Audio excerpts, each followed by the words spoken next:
রাগ করলা, বল বিসমিল্লাহ, বল সুবহানাল্লাহ। আরেকবার কস সুবহানাল্লাহ। রাগ করলি? তুমি এমন একটা ব্যক্তি, মানুষের দুঃখ কষ্ট দেখতে পারো না, তার পাশে যাই দাঁড়াও, তারা এসে তোমার পিছন থেকে ক্ষতি করার জন্য ঘুরে। কথাটা ঠিক নেবে? ঠিক ঠিক। রাগ করলা? মাআযাল্লাহ, এটা মুসলিম সমাজের জন্য এর চেয়ে বড় লজ্জাস্কর বিষয় আর হতে পারে না।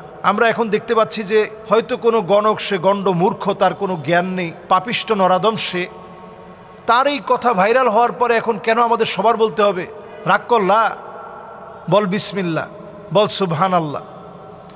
এই তার কথা মতো যারা এই জাতীয় আল্লাহ রাব্বুল আলামিনের এই পবিত্র বিসমিল্লাহর মতো বরকতি বিষয়, সুবহানাল্লাহর মতো দাড়িপাল্লা ভারী করে দেওয়ার মতো ওজন সম্পন্ন বিষয়কে নিয়ে যারা ট্রোল বানাচ্ছে, মাআযাল্লাহ, আমি বলবো খবরদার, এই জাতীয় ট্রোল আপনারা করতে যাবেন না। একজন গণকের কাছে স্বাভাবিকভাবেই যদি আপনি যান, গমন করেন, নবী আলাইহিস সালাতু ওয়াস সালাম বলছেন, মান আতা কাহিনান আও আররাফান ফাসাদ্দাকাহু বিমা ইয়াকুল ফাকাদ কাফারা বিমা উনজিলা আলা মুহাম্মদ সাল্লাল্লাহু আলাইহি ওয়াসাল্লাম। গণকের কাছে যারা যাবে, যারা হাত দেখাবে, যারা এগুলা বিশ্বাস করবে, গণকের কথার ওই তাবিজ নিবে, গণকের কথার ওই গাছের শিকড় নিবে, নবীজি বলছেন ফাকাদ কাফারা বিমা উনজিলা আলা মুহাম্মদ সাল্লাল্লাহু আলাইহি সাল্লাম, তার ইবাদত আল্লাহর কাছে কবুল হবে না, তার ইবাদত নষ্ট হবে।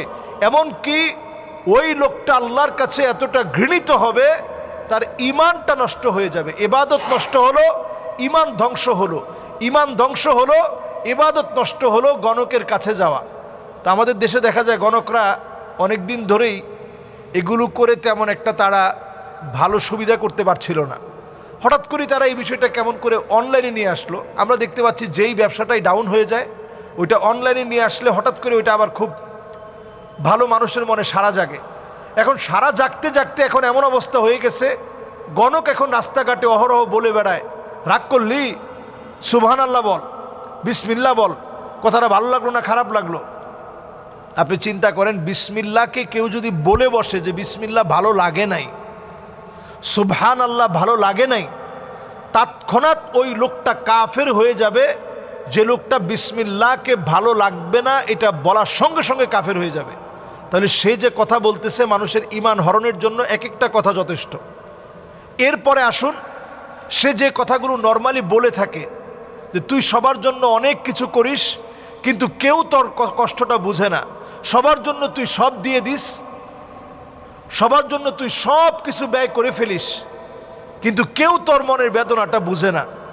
তো স্বাভাবিকভাবে প্রত্যেকটা পরিবারেই সন্তানদের ভূমিকা তো ছোট হোক বড় হোক প্রত্যেকের ভূমিকা থাকে। তো বললে তো এই কথাটা মিলে যায় যে আসলে আমি পরিবারের জন্য অনেক কিছু করলাম, ভাইয়ের কাছ থেকে আমি পাই নাই, বোনের কাছ থেকে পাই নাই, এরকম একটা দুঃখ বেদনা তখন মনের মধ্যে স্বাভাবিকভাবেই চলে আসে যে আসলে তো গণক সত্যি কথা বলল। এরপরে বলে যে তোর এই বছরের ভিতরে 3টা বড় বড় ফাড়া গেছে, ফাড়া মানে বিপদ। তো এরকম ফাড়া কার জীবনে যায় না? প্রত্যেকের জীবনে কিছু না কিছু বিপদ আপদ যায়। আল্লাহ তাআলা পরীক্ষার প্রশ্নপত্র ভিন্ন ভিন্নভাবে করলেও বিভিন্ন রকমের পরীক্ষা আল্লাহ তাআলা দিয়ে থাকেন। এগুলো গুনাহ মাফের জন্য হয়, নিজের সম্মান ইজ্জতকে আরও আল্লাহ তাআলা বাড়িয়ে দিবেন, বান্দার সম্মান ইজ্জত আরও বাড়াবেন, এই জন্য পরীক্ষা নিয়ে থাকেন। তো তারা বলে তোর এই কয়টা ফাড়া গেছে, সামনে আরও এই কয়টা ফাড়া আছে, রাগ করলি বলে আপনার বললো যে সুবহানাল্লাহ বল, তাহলে তোর ফাড়া কেটে যাবে। আসলে কিন্তু সুবহানাল্লাহ বলে সে অ্যাট্রাকশনটা, তার দিকে আপনার মনোযোগটা সে কিন্তু পুরোপুরি নিয়ে নিচ্ছে। এরপরে সে আপনার চোখে চোখে তাকায় বলল যে এই যে আমি কথাটা বললাম, কথাটা কি ভুল বললাম না ঠিক বললাম? হ্যাঁ ঠিক বলছি। ঠিক বললে তোর সাথে কি আগে কখনো আমার দেখা সাক্ষাৎ হয়েছে? না, দেখা সাক্ষাৎ হয় নাই। মিশা কথা কইস না, মিশা কথা কইলে আল্লাহকে দাবি থাকবি। যেই লোকটা আপনার দাবি শিখাচ্ছে ওই লোকটা আসলে কোনো মুসলমানই না, তার কোনো ঈমানই নাই, সে আপনাকে ঈমানের দাবি দিয়ে আল্লাহর কসম দিয়ে সে আপনাকে আটকায় ফেলতেছে। এরপরে দেখবেন বলবে যে আমার কাছ থেকে ওষুধ নেওয়ার জন্য 1 কোটি টাকা দিল, আমি ওষুধ দেই না। আমার বাপ বলছে ওষুধ বেচা কোনো সময় নিবি না, টাকা খাবি না, খাইলে ওই টাকা তোর উপরে আগুন হিসাবে আসবে, গজব দিয়ে তুই নিজে শেষ হয়ে যাবি। তা টাকা নিচ্ছি কিসের জন্য? টাকা নিচ্ছি পেটের জন্য। ওই মানে ঘুরায় পেঁচায় সে আপনার কাছে একটা গাছের শিকড় অথবা একটা গাছের পাতা এক্কেবারে বুং বাং দিয়ে আপনার কাছে বিক্রি করে চলে গেল, আপনি মনে করলেন যে আপনার ভাগ্য পরিবর্তন হয়ে যাবে। কোথাও কোথাও একটা পাথর বিক্রি করে দিয়ে গেল, আপনি মনে করলেন এই পাথর আমার ভাগ্য পরিবর্তন করে দিবে। টোটাল এই বিষয়টা সম্পূর্ণরূপে শিরক, এগুলো ঈমান বিধ্বংসী বিষয়। এজন্য আমরা এগুলা নিয়ে ট্রল করব না, এদের কাছে যাওয়ার প্রশ্নই আসে না। যত রকমের আংটি হোক, এই যে আমরা আংটি পরেছি, এই আংটিটা হচ্ছে শুধুমাত্র, এই আংটিটা শুধু না, অন্যান্য যত আংটি আমরা পরব, এটা শুধুমাত্র একটা বৈধ ফ্যাশন, যে ফ্যাশনটা ইসলাম আপনাকে বৈধতা দিয়েছে, আপনি করতে পারবেন। এছাড়া অন্য কোনো কারণে আংটি আপনি পরবেন, আংটি আপনার একটা উপকার নিয়ে আসবে, এরকম কোনো কারণে আংটি পরা যাবে না। আকিক পাথর, এই আকিক পাথরটা নবীজি সাল্লাল্লাহু আলাইহি সাল্লাম ব্যবহার করেছেন, পরেছেন, আপনি সেই হিসাবে পড়তে পারেন। এর বেশি কোনো কিছু মনে করার কোনো সুযোগ ইসলামে নেই। কোনো গণকের কাছে যাওয়া যাবে না, টিয়া পাখির কথা বিশ্বাস করা যাবে না। এখন দেখবেন এই গণকরা সব কিছু অনলাইনে নিয়ে আসছে। মাঝে মাঝে বিভিন্ন রাসায়নিক দ্রব্যাদির বিনিময়ে, আপনাদেরকে বলে রাখি, আপনারা দেখবেন গণকরা সামনে আরও বেশি এগুলো অ্যাপ্লাই করবে। বিভিন্ন রাসায়নিক দ্রব্যাদি একটার সাথে একটা মিললে একটু আগুন ধরে যায়। কিছু আছে এমন যেটা আপনি খালি চোখে হয়তো দেখতে পাচ্ছেন না, পানির মধ্যে দেওয়ার সঙ্গে সঙ্গে আগুন ধরে যাবে। তো আপনি আপনার চোখের সামনে একজনের কাছে গেছেন, সে আপনার আগেই সেট আপ দিয়ে রাখলো, যদি তোমার সাথে জিন থাকে, কেউ কালো জাদু করে থাকে, তাহলে পানির মধ্যে আমি ফু দেওয়ার সঙ্গে সঙ্গে আগুন ধরে যাবে। আসলে সে আগে থেকে ওইটা সেট করে রাখছে। ফুয়ের সঙ্গে সঙ্গে সে হাত থেকে আস্তে টোকা মেরে গ্লাসের মধ্যে দিয়ে দিল, এরকম ফুটা নিল এইভাবে, এরকম আঙ্গুল থেকে আস্তে করে ফেলে দিল। পড়ার সঙ্গে সঙ্গে একটা বিস্ফোরণের মতো হঠাৎ করে ঠাস ঠাস করে একটু আগুন বের হলো।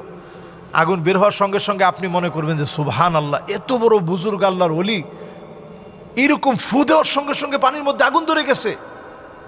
আসলে তো এটা রাসায়নিক বিক্রিয়া হয়েছে। এই রাসায়নিক বিক্রিয়ার ফলে এখান থেকে আগুন ধরেছে। এই জন্য কোনো গণকের কথা বিশ্বাস করার কোনো সুযোগ নেই। গণকের কথা বিশ্বাস করা হারাম, ঈমান বিধ্বংসী বিষয়।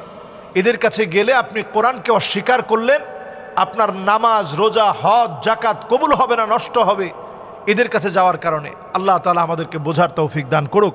আসসালামু আলাইকুম ওয়া রাহমাতুল্লাহি ওয়া বারাকাতুহু। কোরবানির পশু হারিয়ে গেলে করণীয় কি? কোরবানির পশু যদি ভাই হারিয়ে যায়, তাহলে আপনাকে কোরবানি দিতে হবে।